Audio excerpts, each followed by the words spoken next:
Hey guys, welcome back. Today we're gonna, as we talked about a couple months back, we're just gonna be, going back and forth with our projects or planes that we're working on here.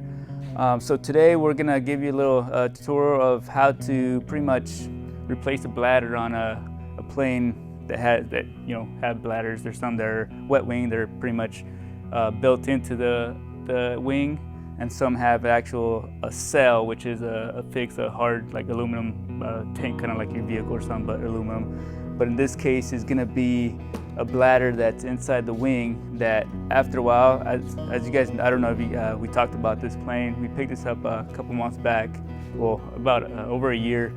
So we went through it all, redid the panel. We've been flying it. It's an annual, pretty much replaced what we need to replace, minus the interior and then the paint job, which is coming later on. But today, we're gonna replace this bladder that, they don't fail a lot. It's just this one, before we picked it up, it's been sitting for about 20 years in the Arizona desert heat, and it didn't have fuel in it while it was stored. So the bladder, this one's not torn right now, but we're just taking care of it because we just replaced that one when we did the annual and fixed it up, and it had a tear in the top right here. So like I said, if you don't keep fueling these, they dry up and you run into issues like this. Not necessarily the bottom, unless it's chafing on something that's not covered, like a stringer or something that usually they have like a protective tape on all the stringers and ribs and stuff, so you won't tear through it. But in this case, it's just because it didn't have fuel, so the top dried out. And it wasn't leaking when we got going. The inspection, it's just when we flew it, we started flying it, and after a couple hours, just where the fuel sloshed around and then moving around, it developed this tear here. So that was the right side. So we already swapped that out a while back. But since we're just going through it and just making this one, just in case we don't want that same issue to happen later on while we're flying and start losing fuel.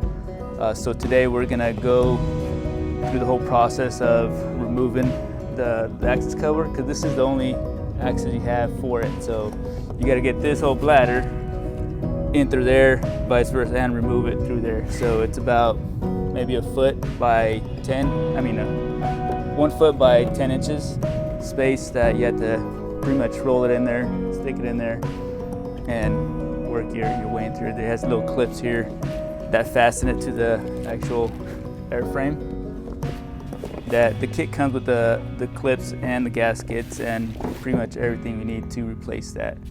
So they said we'll go through it and show you step by step, and we'll come back when we're finished and talk more about it when we're done. Thank you. So here we're going to disconnect the electrical, leave the fuel sender, and then it's all these bolts around to pull out, which will get to the fuel bladder. Yeah. Watch out when you're pulling this thing. It's like a giant gas bag. If you push, you're gonna get fumes right in the face. Yeah, don't smoke. Don't smoke while you're doing it.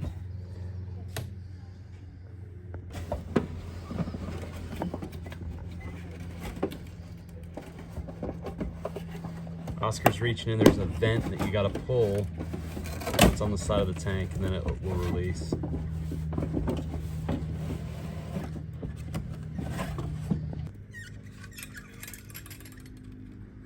Fuel sender, then right there, these are your vent and drains for your overfill, and your vent there. So here's your tank. This is actually not bad. Let's make sure I got all the clips off.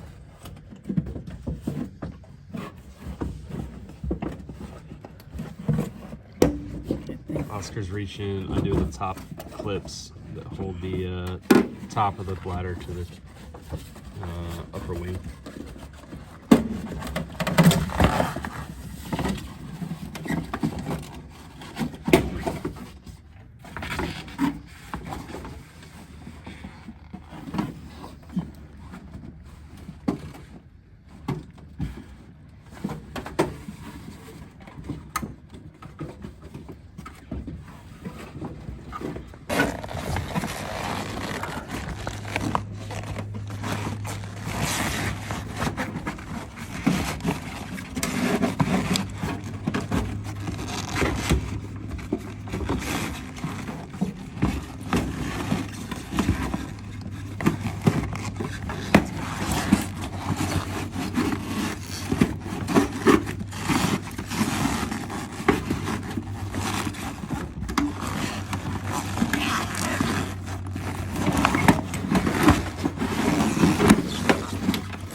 right now when you're inside the tank, make sure you clean it, vacuum it out, and then you can see these seams. You want to put duct tape all along anything that's could potentially poke the fuel bladder. So we'll duct tape all those before we put the bladder in. This is one of the most difficult parts, is putting these clips in, especially getting the top ones in. It's all by feel.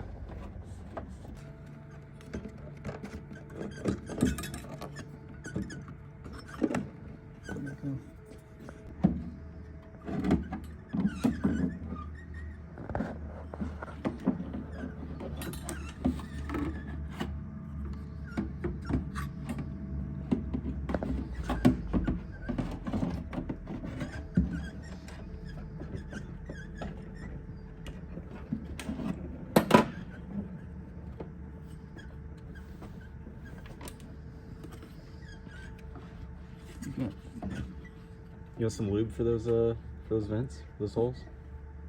These? The back ones, will it push on easier? I'm just trying to get this at least lined up here. I just can't find it. Okay, here there. That was way off. Oh man. Swami, Sammy, Simpy, Slappy, Samsonite. That was way off. Starts with an S. So Swami, Slippy, Slappy, Slimmin, Swanson? Maybe it's on the briefcase. Look on the... Oh, yeah, it's right here. Samsonite. I was way off. I knew it started with an S, though.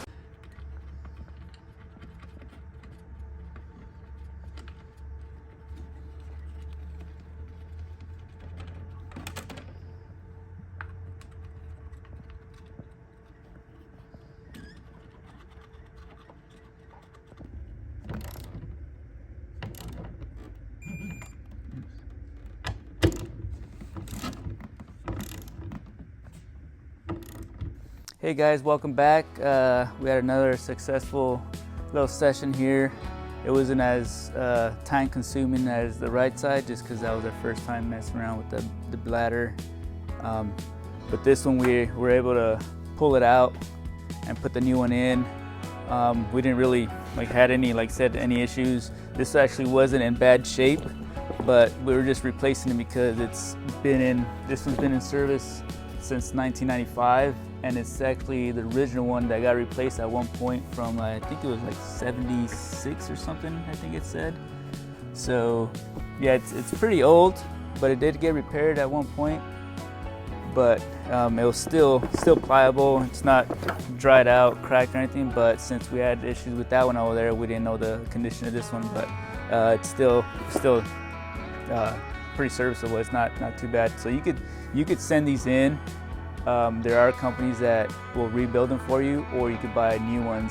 We go through the company FCC, and they actually also provide you a new one if you want a straight brand new fuel bladder, or if you have a model that they don't really carry on hand or something, they could fix it for you or make it for you also. Very good company. They're speedy on everything, and they're really great customer service, so check them out if you guys get a chance, or if you need some bladders. They also do other stuff too, not just bladders. So, but yeah, today all we got to do is pretty much just do the leak check. That'll be on another day. We'll fill it up with a couple gallons, just flush out whatever we might have got, some debris in there or whatever, just flush it out, and then we'll fill it up and just make sure our fuel sender is to cal, and if it's not calibrated right, we'll just set it up and do all the calibration per the manual. So like I said, if you guys are liking these contents or have something you guys want us to work on that we can hear, just shoot us a line or email, message, something, and tell your friends about it. If you guys like it, we can make more content if you hit the like button and subscribe. So give us a shout out if you guys need some help with something, or need some questions asked. We're free to answer them. We'll try to do it in a timely manner, but we both have real jobs, so this is on our time off. So hit that like button, subscribe. Thank you guys.